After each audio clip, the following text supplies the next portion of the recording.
પ્રકૃતિ ખૂબ જ સુવ્યવસ્થિત રીતે ગોઠવાયેલી છે અને જો આપણે નજર કરીએ ને તો એ આપણને દેખાય છે કે પ્રકૃતિમાં કેવી રીતે એક સિસ્ટમેટિક ગ્રો છે, સિસ્ટમેટિક રીતે એનું સર્જન થયેલું છે.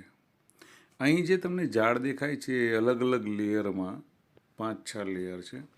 તમે જોશો કે એનો ગ્રો છે ફર્સ્ટ લેયરમાં, એના પછી જેવો ગ્રો ફર્સ્ટ લેયરમાં થયો એવો જ અમુક અંતરે બીજો સેકન્ડ લેયરમાં થયો છે.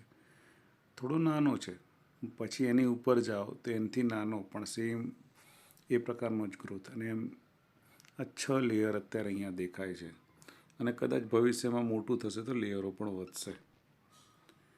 આને શેરબજારની ભાષામાં એક પેટર્ન કહી શકાય.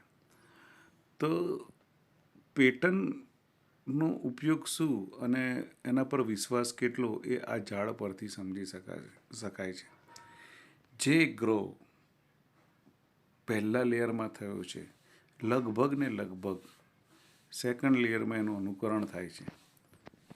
કદાચ એની ઇન્ટેન્સિટી વધઘટ થાય પણ અનુકરણ એમને એમ થાય છે.